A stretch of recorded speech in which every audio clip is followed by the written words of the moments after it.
Section 3 बताता है कि एविडेंस कोर्ट में किस किस चीज़ से रिलेटेड दिया जा सकता है। अब एविडेंस बहुत सारे हो सकते हैं, तो क्या हर चीज़ से रिलेटेड एविडेंस दे सकते हैं? तो इसका जवाब है नहीं। उन्हीं चीज़ों से रिलेटेड एविडेंस दे सकते हैं जिसकी सेक्शन 3 परमिशन देता है। सेक्शन 3 बताता है कि किसी भी सूट या फिर प्रोसीडिंग में, सूट मतलब सिविल सूट, प्रोसीडिंग मतलब क्रिमिनल केस, तो किसी भी सिविल या क्रिमिनल केस में एविडेंस दिया जा सकता है किस चीज़ से रिलेटेड, कि फैक्ट इन इशू एग्जिस्ट करते हैं या एग्जिस्ट नहीं करते, या फिर रेलिवेंट फैक्ट एग्जिस्ट करते हैं या रेलिवेंट फैक्ट एग्जिस्ट नहीं करते।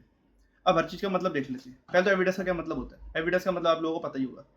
एविडेंस होता है किसी बात को साबित करने के लिए। तुम्हें किसी कोई पॉइंट साबित करना है, तुम्हें कोई चीज़ साबित करनी है। ए ने बी का मर्डर करा, तुम्हें साबित करने के लिए जो चीज़ें दे रहे हो ना, वो एविडेंस है। ठीक है। Evidence is the raw material of a judgment. Judgment कैसे आती है?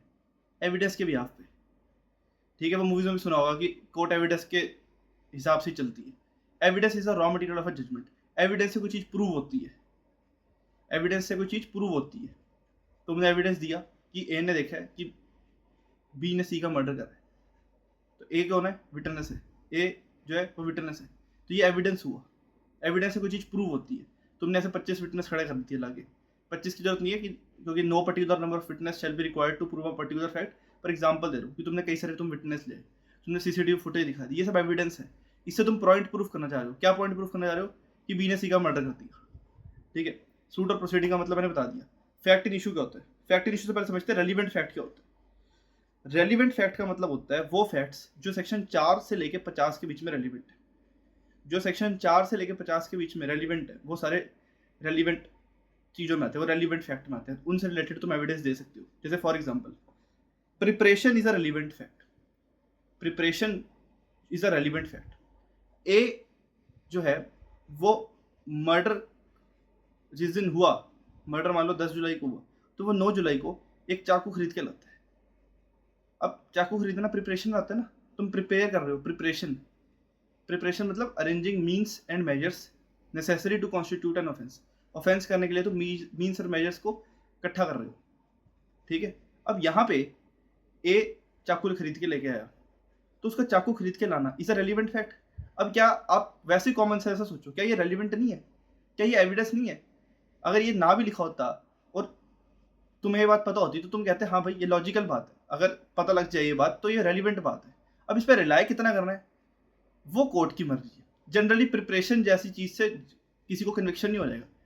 ए पे अगर एक्यूजेशन लगे कि उसने बी का मर्डर करा है, तो वो चाकू खरीद के लाया था 9 जुलाई को, इससे वो कन्विक्ट नहीं हो जाएगा सिर्फ इस बात से। ठीक है। पर ये रेलिवेंट है। इससे कोर्ट के दिमाग में आएगा कि हाँ हो सकता, मतलब एक ये पॉइंट है, उसके अगेंस्ट है ये चीज। ठीक है, क्योंकि उसका मर्डर भी चाकू हुआ था, बी का भी मर्डर चाकू से हुआ था, वो भी चाकू खरीद के लाया, तो ये रेलिवेंट बात है। अब ये रेलिवेंट क्यों है? क्योंकि ये सेक्शन में लिखी हुई है। कौन सा सेक्शन में लिखी हुई है? 4 से 50 के बीच में सेक्शन में लिखी हुई है। ठीक है। ये अभी हम सारे सेक्शन पढ़ेंगे। तो रेलिवेंट फैक्ट वो हैं जो सेक्शन 4 से लेकर 50 के बीच में लिखे हुए हैं। ये एक एग्जांपल दिया था मैंने प्रिपरेशन का। जो प्रिपरेशन है वो रेलिवेंट होता है सेक्शन 6 में, क्योंकि वो सेक्शन 6 में रेलिवेंट है, इसलिए प्रिपरेशन से रिलेटेड तुम एविडेंस दे सकते हो। ठीक है। सेक्शन 3 में क्या लिखा है कि तुम रेलिवेंट फैक्ट से रिलेटेड एविडेंस दे सकते हो। तो ये रेलिवेंट फैक्ट है। रेलिवेंट फैक्ट क्यों है ये? क्योंकि सेक्शन 6 में लिखा हुआ है, और सेक्शन 6 4 से 50 के बीच में फॉल करता है ऑब्वियसली। तो इससे लिए तुम इससे रिलेटेड एविडेंस दे सकते हो। फैक्ट इन इशू क्या होता है? नाम से ही पता लग रहा है, वो फैक्ट, वो तथ्य जो इशू में है, वो फैक्ट जो फैक्ट इशू में है, वो होता है फैक्ट इन इशू। इलस्ट्रेशन पढ़ के बताता हूँ, समझ आ जाएगा ज़्यादा अच्छे से। A is tried for the murder of B by beating him with a club. A पे ट्रायल चल रहा है कि उसने बी को पीटा है क्लब से, डंडा मान लो। ए ने बी को डंडे से पीटा with the intention of causing death. अब इंटेंशन होनी चाहिए, इंटेंशन एंड नॉलेज, क्योंकि मेंस के बिना मर्डर नहीं हो सकता। अब ए के ट्रायल में फॉलोइंग चीजें इशू में, फॉलोइंग फैक्ट्स, फॉलोइंग तथ्य इशू में। क्या ए ने बी की डेथ कॉज करी क्लब से, डंडे से मान लो, क्लब को डंडा मान लो। A is causing B death by such beating. क्या बी की डेथ इसलिए हुई थी क्योंकि ए ने उसे पीटा था डंडे से? क्या उसकी डेथ पिटने से हुई थी, डंडे से? क्या एक ही इंटेंशन थी, as intention to cause be death? क्या एक ही इंटेंशन थी? ये फॉलोइंग फैक्ट्स इशू में। क्यों ये इशू में? क्योंकि एक पार्टी कह रही है चीज एग्जिस्ट करती है, दूसरी पार्टी कह रही है एग्जिस्ट नहीं करती। ए कह रहा है कि मैंने नहीं पीटा उसे, मेरी इंटेंशन नहीं थी, मान लो ए कह रहा है मेरी इंटेंशन नहीं थी, ए कह रहा है मेरी इंटेंशन नहीं थी, प्रोसिक्यूशन कह रहा है उसकी इंटेंशन थी। प्रोसिक्यूशन वो है जो विक्टिम का वकील है बेसिकली, सरकार, स्टेट।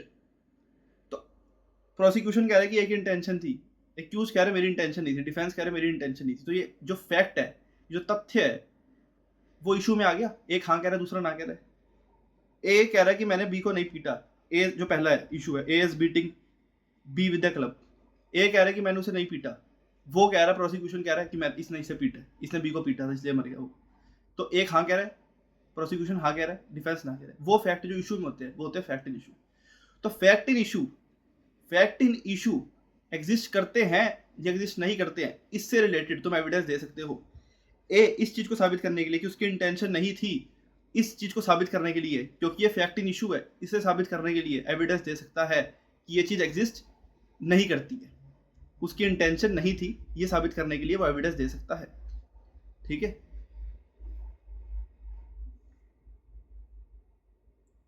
तो अब मैं आशा करता हूँ कि आपको समझ आ गया होगा। ठीक है, कि fact in issue relevant fact से रिलेटेड एविडेंस दिया जा सकता है कि फैक्ट इन इशू एग्जिस्ट करता है या फैक्ट इन इशू एग्जिस्ट नहीं करता है किसी भी सूट में, सिविल सूट में या क्रिमिनल केस में, प्रोसीडिंग में। ठीक है, एंड ऑफ नो अदर्स। और किसी भी चीज़ से रिलेटेड एविडेंस नहीं दे सकते। ए ने सुबह ब्रेकफास्ट में क्या खाया था, नहीं, क्योंकि ना ये फैक्ट इन इशू है ना ये रेलिवेंट फैक्ट है। ठीक है, रेलिवेंट फैक्ट जानना क्या होता है, बहुत आसान है, 4 से 50 जब पढ़ेंगे, बहुत बार पढ़ेंगे, 100 बार पढ़ेंगे तो याद हो जाएगा। और फैक्ट इन इशू जब बार बार देखेंगे समझ आ जाती है चीज़ें। अभी हो सकता है पहली बारी में सुन रहे हो तो समझना है, पर फैक्ट इन इशू कुछ नहीं है, वो तथ्य जो इशू में। अगर ये कोई चीज़ मान नहीं लेता है, ये कहता है हाँ मैंने उसे पीटा था, ए कहता है जो दूसरे वाला इशू है, जो पहले वाला इशू है, A is beating B with the club, वो मान लेता है, वो दूसरा इशू ही मान लेता है, A is cause B is death by such beating, कि ए ने बी की डेथ कॉज करी है बाय सच बीटिंग। पर वो कहता है मेरी इंटेंशन नहीं थी, क्यों, क्योंकि जिस टाइम मैंने उसे मारा था तब मैं अनसाउंड माइंड का था। ए कहता है मैं तब बिल्कुल पागल था, मुझे नहीं पता था जो मैं कर रहा हूँ उसके नेचर के, उसके कॉन्सिक्वेंसेज के। तो अब जो पहली और दूसरी वाली चीज है वो इशू में नहीं रही, क्यों, क्योंकि दोनों ही हाँ कह रहे हैं। दोनों जब हाँ कह रहे हैं तो वो इशू में कैसे हो सकता है, वो तो फैक्ट है फिर तो एक तरीके से। ठीक है, वो तीसरी वाली चीज पे अड़ जाता है, कहता है मैं तो पागल था। अब वो ये साबित करने के लिए एविडेंस देगा। क्यों क्यों क्यों एविडेंस दे सकता है वो साबित करने के लिए, क्योंकि ये एक फैक्ट इन इशू है। और सेक्शन 3 कहता है कि तो फैक्ट इन इशू या रेलेवेंट फैक्ट को साबित करने के लिए एविडेंस दे सकते हो। एक्सप्लेनेशन पे आते हैं। एक्सप्लेनेशन एक तरह से इतनी सी बात बताती है कि CPC will override evidence act. CPC will override evidence act. Evidence act के, सॉरी एविडेंस एक्ट बोल दिया गलती से, भारतीय साक्ष्य अधिनियम। अगर आगे एविडेंस एक्ट मेरे मुंह से निकल जाए तो समझ आना भारतीय साक्ष्य अधिनियम में बोलना चाह रहा हूँ। तो सीपीसी विल ओवरराइड बीएसए। ठीक है, सीपीसी बीसीए को ओवरराइड करेगी। कैसे, सीपीसी बताता है कि जल्दी से जल्दी जिन डॉक्यूमेंट्स पर तुम रिलाई करते हो उन डॉक्यूमेंट्स को कोर्ट में जल्दी से जल्दी प्रोड्यूस करो। जल्दी, पहले ही स्टार्टिंग में बिल्कुल प्रोड्यूस कर दो, बाद में तुम प्रोड्यूस नहीं कर सकते, सीपीसी मना कर देता है। मान लो कोर्ट केस खत्म होने वाला है, फाइनल आर्गूमेंट्स किस चीज़ है, तुम फाइनल आर्गूमेंट से पहले आ जाते हो कुछ डॉक्यूमेंट्स लेके, सीपीसी नहीं अलाउ करता। सीपीसी कहता है जल्दी से जल्दी डॉक्यूमेंट्स दो। अब यहाँ पे ये लिखा क्यों है, ये इसलिए लिखा है, कोई बंदा मान लो फाइनल आर्गूमेंट की स्टेज से पहले ले आए डॉक्यूमेंट्स, कोर्ट कहे कि नहीं भाई सीपीसी अलाउ नहीं करता, वो कहे सेक्शन 3 में तो लिखा हुआ है एविडेंस एक्ट, ओ फिर एविडेंस एक्ट नहीं लिया, बीएसए के सेक्शन 3 में लिखा हुआ है कि एविडेंस दिया जा सकता है fact in issue relevant fact से, कि वो एग्जिस्ट करते हैं या नहीं करते किसी भी सूट या प्रोसीडिंग में। ये सूट है तो इसलिए मैं एविडेंस दे रहा हूँ, फैक्ट इन इशू एग्जिस्ट करता है या एग्जिस्ट नहीं करता इसे साबित करने के लिए। कोर्ट कहेगी कि भाई एक्सप्लेनेशन में लिखा हुआ है कि CPC will override evidence act, CPC में जो लिखा है उसे ज़्यादा प्रेफरेंस दी जाएगी। इलस्ट्रेशन भी उसी चीज़ की बात करती है जो मैंने बोला है। एक सूटर है, सूट फाइल करा जिस बंदे ने, वो एक बॉन्ड पे रिलाई करता है। ठीक है, उसका जो केस है, उसका जो सूट है, वो एक बॉन्ड पे रिलाई करता है, मान लो एक कागज पे रिलाई करता है। बॉन्ड जैसे इस तरीके की चीज़ें लिखी होती है ना, अब बॉन्ड का यहाँ पे लेना देना नहीं है, हम बॉन्ड के बारे में नहीं पढ़ रहे, तो कंफ्यूज मत हुआ करो। बॉन्ड को रिप्लेस कर दो कोई इजी वर्ड से, कागज कह दो, समझने के लिए कागज कह दो। जो मैं स्टार्टिंग में पढ़ना शुरू करा था यही होती थी कंफ्यूजन कि भाई बॉन्ड क्या होता है, बॉन्ड क्या होता है। अरे समझाना वो कुछ और चाह रहे हैं, बॉन्ड समझ यार छोड़ो, पढ़ लेना, पता होना चाहिए, ऑब्वियसली पता होना चाहिए बॉन्ड होता क्या है। पर इस टाइम हम पढ़ ये रहे हैं ना, तो फिर इग्नोर कर देना चाहिए कुछ चीज़ों को, बाद में जरूर मतलब देख लो जब फ्री हो।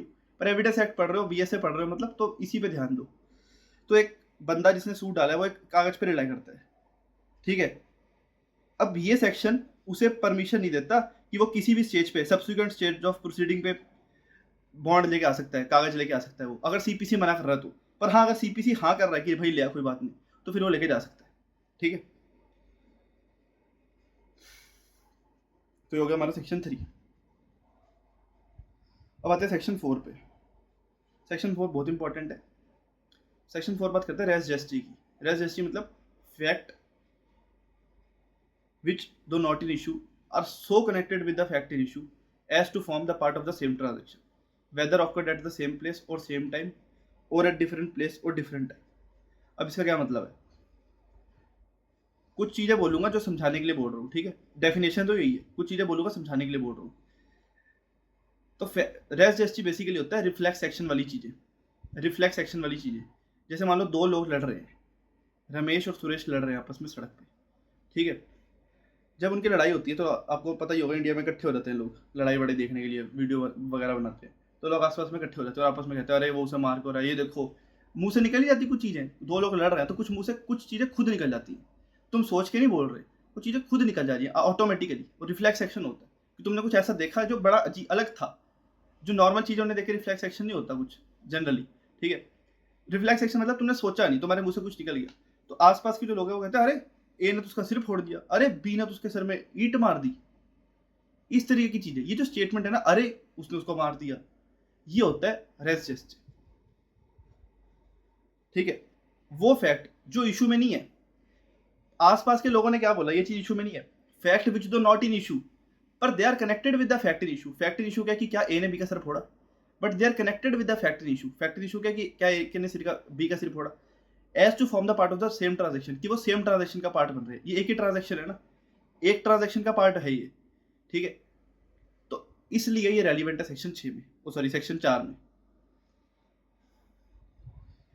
एक बार इलस्ट्रेशन देखते हैं, जो मैंने बताया वही है। A is accuse of the murder of B by beating. A ने बी को पीट पीट के मार दिया। जो आसपास के लोगों ने बोला जब लड़ाई चल रही थी, और लड़ाई से जस्ट पहले और लड़ाई के जस्ट बाद, जस्ट पहले जस्ट बाद क्यों लिखा हुआ है? रिफ्लेक्स सेक्शन वाली बात। लड़ाई के बिल्कुल बाद में, जब 1 घंटा हो चुका है लड़ाई को, अब जो लोग आपस में बात करेंगे वो रिफ्लेक्स सेक्शन थोड़ी ना, वो तो अब सोच समझ के बात कर रहे हैं। और ध्यान देना, सोच समझ के जो बात है वो झूठी हो सकती है, उसमें फैब्रिकेशन, फॉल्सिफिकेशन, कॉन्कॉक्शन हो सकता है, पर जो बातें रिफ्लेक्स एक्शन में निकल रही हैं, खुद ब खुद निकल रही हैं, लड़ाई से जस्ट पहले, लड़ाई के जस्ट बाद, बिल्कुल जस्ट बाद में, या लड़ाई के दौरान, वो सच्ची बातें होंगी। अगर कोई बहुत ट्रेंड एक्टर है तभी वो प्रिटेंड कर सकता है कि वो रिफ्लेक्स एक्शन वाली चीज भी झूठ बोल सकता है, पर खैर रिफ्लेक्स एक्शन तो झूठ होता ही नहीं है देखा जाए, पर वो प्रिटेंड कर सकता है। पर जनरली आदमी उस टाइम प्रिटेंड नहीं कर सकता, वो नकली नहीं बोल सकता। तो जो ए और बी ने लड़ाई से जस्ट पहले बोला, गाली गलौज एक दूसरे को हो रही, जस्ट पहले, जस्ट बाद लड़ाई के जो हुआ, लड़ाई के दौरान जो हुआ, वो जो आसपास के लोगों ने बोला, वो सब रेलिवेंट है सेक्शन 4 में। क्यों? Because it is forming the part of the same transaction. ये रिफ्लेक्स सेक्शन वाली जो चीज होती है ना, सेक्शन 4 में रेलिवेंट होती है।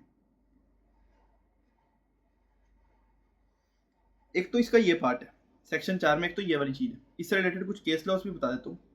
एक केस था, उसमें क्या हुआ था, एक औरत का गला काट दिया एक आदमी ने, तो वो औरत का गला कट गया है, ठीक है? अब औरत अपनी घर वाले किसी फैमिली मेंबर के पास जाती है और उसे बताती है बात। कोर्ट ने कहा कि ये जो बात उस लड़की ने बताई जिसका गला कट गया था अपने घर वालों को, ये सेक्शन 4 में रिलेवेंट नहीं है। क्यों? क्योंकि ये रिफ्लेक्स एक्शन नहीं था उसका, ये बात उसने सोच समझ के बोली थी। अगर टाइम बीत गया तो बंदा सोच सकता है, अगर सोचने का टाइम मिल गया तो वो चीज सेक्शन 4 में रिलेवेंट नहीं होती, ठीक है? एक सेकेंड जरा,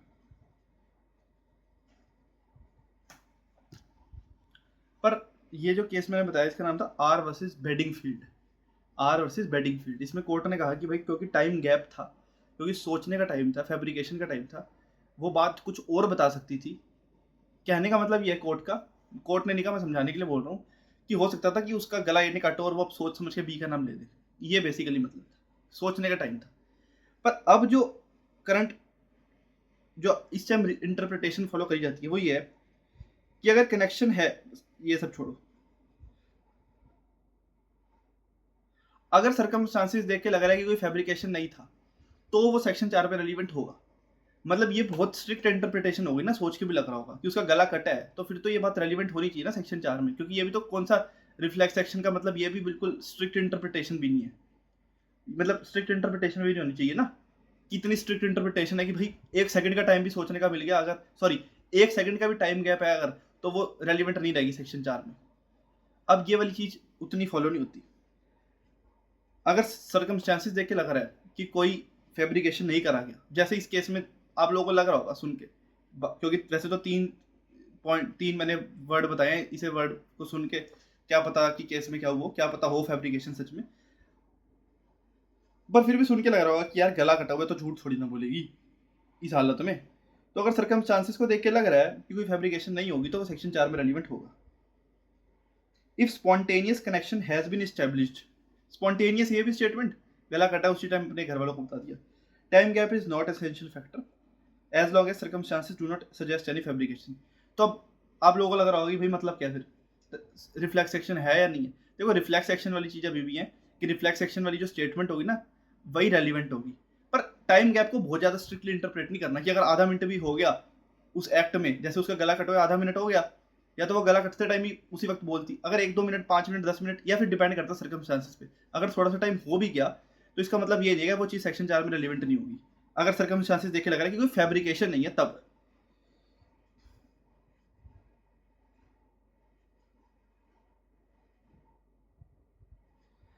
अब सेक्शन 4 बार बार इसलिए निकल रहा है, पहले जो एक्ट था ना एविडेंस एक्ट उसमें सेक्शन 6 में था ये रेस जस्टिस। अब सेक्शन 4 के ना 2 पार्ट्स, एक तो मैंने बता दिया जो रिफ्लेक्स सेक्शन वाली चीज़ है। रिफ्लेक्स सेक्शन की क्या इंटरप्रिटेशन है कि जो मुंह से चीज़ निकल रही है बिना सोचे समझे, सोच नहीं रहे, फैब्रिकेशन का टाइम नहीं है, थोड़ा सा टाइम गैप है फर्क नहीं पड़ता, फैब्रिकेशन नहीं होना चाहिए, सर्कमस्टांसेस देख के ऐसा लग रहा हो। एक case R versus Andrews case का नाम है, इसका थोड़ा बता देता हूँ। If there is spontaneous connection between the statement of the victim and act of stabbing, stabbing के एक्ट में और विक्टिम की स्टेटमेंट में कोई स्पॉन्टेनियस कनेक्शन था तो वो स्टेटमेंट सेक्शन 4 में रेलिवेंट होगी, अगर कुछ टाइम गैप भी, अगर देख के लग रहा है कि कोई फैब्रिकेशन नहीं है इसकी बात में तो फिर वो रेलिवेंट होगी रेस जस्टिस के अंदर। अब एक, हाँ मैं क्या करता, इस सेक्शन के 2 पार्ट्स हैं, एक तो मैंने बता दिया, दूसरा क्या है, दूसरा है कि उसमें रिफ्लेक्स सेक्शन वाली बात फॉलो नहीं होती, उसमें ये वाली चीज़ फॉलो नहीं होती, उसमें वो वाले फैक्ट्स आते हैं जो एक ट्रांजेक्शन का पार्ट है। अब चाहे वो एक प्लेस पे हो या डिफरेंट प्लेस पे हो, एक टाइम पे हो या डिफरेंट टाइम पे हो, मतलब डिफरेंट टाइम पे चीज़ें हुई भी रेस जस्टिस पे फॉल कर सकती हैं, जरूरी नहीं है कि एक ही टाइम पे हुई हो एक ही प्लेस पे हुई हो। ये वाली जो चीज़ थी ये तो था रिफ्लेक्स सेक्शन वाली चीज़, जो दूसरा पार्ट है ना वो रिफ्लेक्स सेक्शन वाला नहीं है, वो है सेम ट्रांजेक्शन वाला। वैसे तो ये भी सेम ट्रांजेक्शन है पर वो दूसरी तरीके से उसकी इंटरप्रिटेशन है कि अगर कुछ चीज़ें देख के लग रहा है कि ये सारी चीज़ें are forming the part of the same transaction, चाहे अलग अलग प्लेस पे हुई है अलग अलग टाइम पे हुई है, तब भी वो सेक्शन 4 में रेलिवेंट होगी।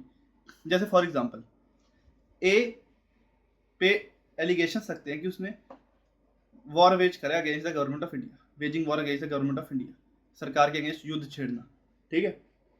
इसके लिए ए ने हथियार इकट्ठे करे, बी ने अपने आदमियों को ट्रेनिंग दी, सी ने प्लानिंग प्लॉटिंग करी, डिजाइन बनाया कि कैसे क्या करना है, डी ने, अब क्योंकि वेज वॉर करना था तो जेल वेल भी तोड़ने का प्लान बनाया था, तो डी ने जो जेल के अथॉरिटीज है उनके साथ बातचीत करी और उन्हें अपने साथ कर लिया। अब ये सारी चीजें ए ने क्या करा, बी ने क्या करा, सी ने क्या करा, डी ने क्या करा, ऑल दो डिफरेंट टाइम पे ही होंगे ऑब्वियसली, एक साथ थोड़ी ना करा होगा कि आज एक ही टाइम पे हम सब कुछ ये काम करें, डिफरेंट टाइम पे ही होगी। इस काम को करने में 1-1.5 महीना तो लगा होगा, हथियार इकट्ठे करना कोई छोटी बात नहीं है, डिजाइन बनाना छोटी बात नहीं है, ये सब बड़ी बड़ी बातें हैं, टाइम लगता है। तो ये बातें अलग अलग प्लेस अलग अलग टाइम पे ही होंगी। क्या पता ए हथियार इकट्ठा कर रहा हो किसी पर्टिकुलर दिल्ली में मान लो, बी प्लानिंग कहीं और कर रहा है, वो केरला में कर रहा है, वो सी जो है वो कुछ काम में महाराष्ट्र में कर रहा है, एक बंदा कश्मीर में काम कर रहा है ताकि वो ये काम कर सके, वॉर वेज कर सके अगेंस्ट गवर्नमेंट ऑफ इंडिया। तो ऑल दो ये चीज़ें अलग अलग प्लेस और अलग अलग टाइम हुई है, पर ये रेलिवेंट है सेक्शन 4 के अंदर because it is forming the part of the same transaction, एक ही ट्रांजेक्शन की चीज़ है ना ये, तो इसलिए ये रेलिवेंट होगी सेक्शन 4 में। जो हो गया अपना सेक्शन 4, होते 5 पे।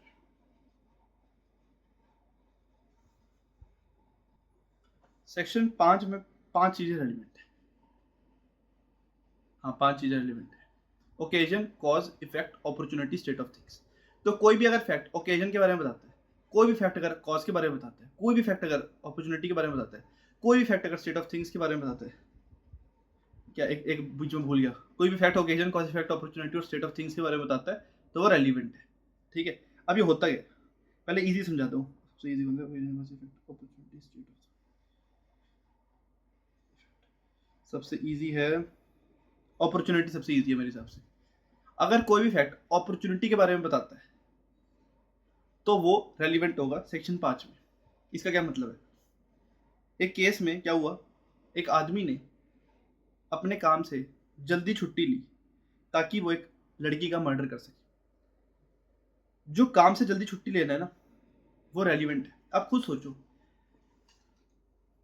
अगर कोई बंदा हैबिचुअल ऑफेंडर है, ठीक है, अब नए वाले बीएनएस के हिसाब से बोलूँ तो पैटी ऑर्गेनाइज क्राइम में या ऑर्गेनाइज क्राइम में कोई बंदा इन्वॉल्व जिसका काम ही क्राइम करना है, उसकी बात नहीं करता। अगर कोई बंदा ऐसा है कि जिसने एक बार ऑफेंस ही करे, मान लो एक बार 2 बार ऑफेंस ही करे, तो वो अपने रूटीन फंक्शनिंग से कुछ अलग करेगा ना।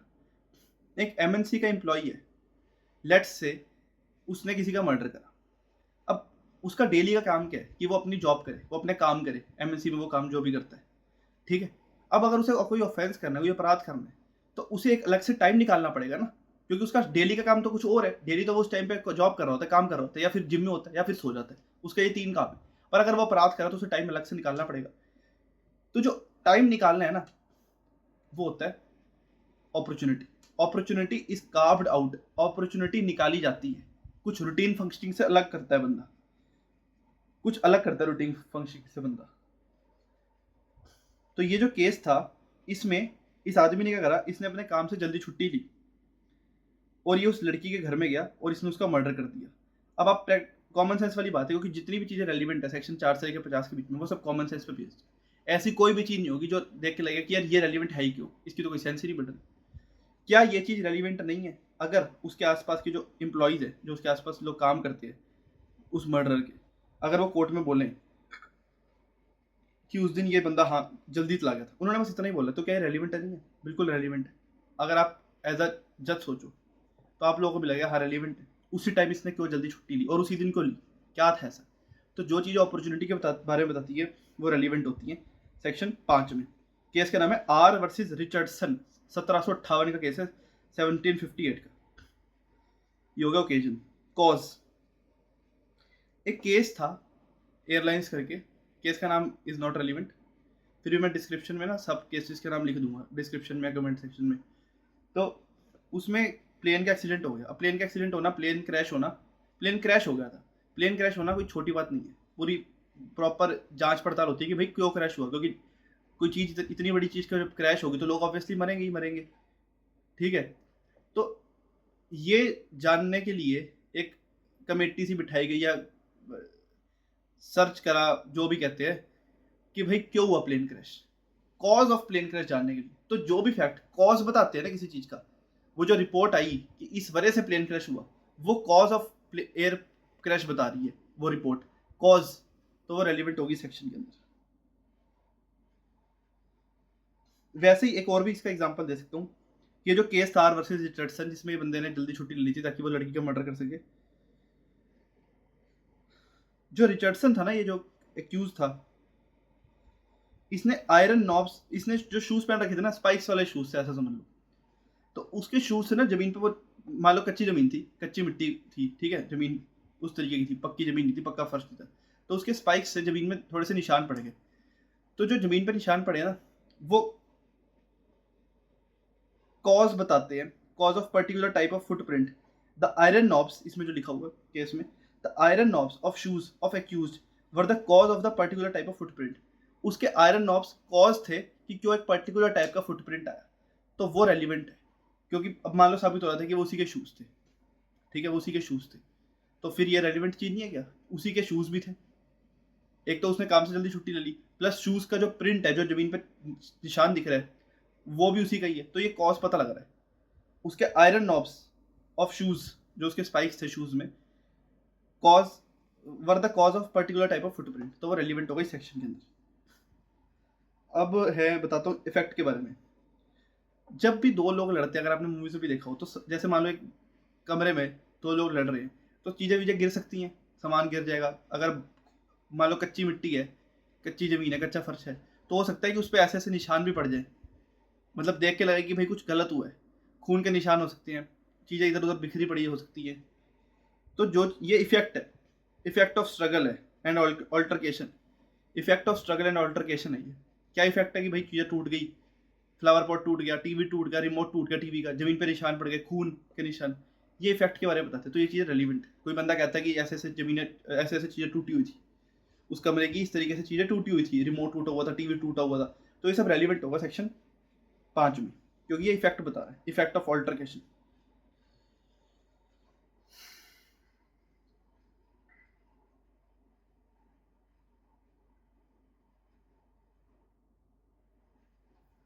अपॉर्चुनिटी का होता है, ओकेजन, सॉरी अपॉर्चुनिटी तो बता दी, ओकेजन क्या होता है, ओकेजन का एग्जांपल हो सकता है। अपॉर्चुनिटी ना खुद निकाली जाती है, उसने काम से जल्दी छुट्टी ली, उसने खुद अपॉर्चुनिटी निकाली। ओकेजन तुमने खुद नहीं निकाला, वो तुम्हें मिल गया अवसर, वो लड़की घर पे अकेली थी, वो लड़की घर पे अकेली थी, ओकेजन, ठीक है। अब वो घर पे लड़की अकेली थी, इसमें एक्यूज ने तो कुछ नहीं करा ना, इसमें एक्यूज का तो कोई योगदान नहीं था ना, भाई अकेली थी, कोइंसिडेंस था, अकेली थी, उसके घर वाले कहीं गए हुए थे, ओकेजन, किस ओकेजन पे ऑफेंस हुआ, ये रेलिवेंट होता है सेक्शन इसी 5 में। तो अपॉर्चुनिटी खुद निकाली जाती है, ओकेजन तुम्हें मिल जाता है, ऐसा समझ लो कि भाई खुद मिल गया बस, वो घर पे अकेली थी। State of things, state of things होता है लंबे समय से जो चीजें चली आ रही है, लंबे से समय से जो चीजें चली आ रही है। जैसे केस है रतन वर्सेस RATTEN, रतन तो नहीं होगा, कुछ और ही होगा, इंग्लिश नाम ही है, RATTEN वर्सेस R, 1971 का केस है।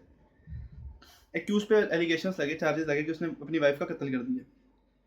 ये फैक्ट कि उसका अफेयर था किसी और औरत के साथ और वो अपनी बीवी के साथ खुश नहीं था, ये रेलिवेंट है सेक्शन 5 में। क्यों? क्योंकि स्टेट ऑफ थिंग्स के बारे में पता लग रहा है, वो अपनी बीवी से खुश नहीं था।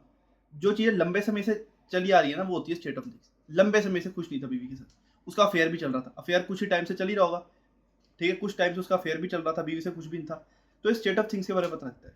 अब खुद सोचो, कॉमन सेंस वाली चीज लगा के, कि एक आदमी पे एलिगेशन लगते हैं कि उसने अपनी बीवी का मर्डर करा है, ठीक है, कोर्ट में ये बात साबित हो जाती है कि वो अपनी बीवी से खुश भी नहीं था और उसका अफेयर भी चल रहा था, तो क्या ये बात रेलिवेंट नहीं होगी? बिल्कुल होगी, क्योंकि वो बंदा खुश नहीं था, तो हो सकता है उसने अपनी बीवी का मर्डर करा हो। यही वही वाली बात है, बार बार कह रहा हूँ, पता नहीं शायद बोलिए कि नहीं बोली अभी तक, कि इसका मतलब ये नहीं है कि इस बात से सजा हो जाएगी एक्यूज कि अच्छा वो अपनी बीवी से खुश नहीं था और उसका अफेयर चल रहा था इसलिए उसने ही मर्डर करा है। ये चीजें रेलिवेंट है, कोर्ट इन चीजों को रेलिवेंट मानेगी। अब इन पे रिलाय कितना करना है वो केस के हिसाब से, केस के फैक्ट्स और सर्कमस्टांसेस के हिसाब से होता है। जनरली इन बातों पे कन्विक्शन नहीं होता, सिर्फ इन बातों पे जनरली का कन्विक्शन मेरे हिसाब से हो ही नहीं सकता, क्योंकि क्रिमिनल केस में बियॉन्ड रीजनेबल डाउट प्रूफ करना पड़ता है। इससे थोड़ी ना बियॉन्ड रीजनेबल डाउट प्रूव हो रहा है कि वो अपनी बीवी से खुश नहीं था और उसका अफेयर चल रहा है, ठीक है। तो जो स्टेट ऑफ थिंग्स जो लंबे समय से चीजें चली आ रही है ना, वो रेलिवेंट होती है इस सेक्शन के अंदर।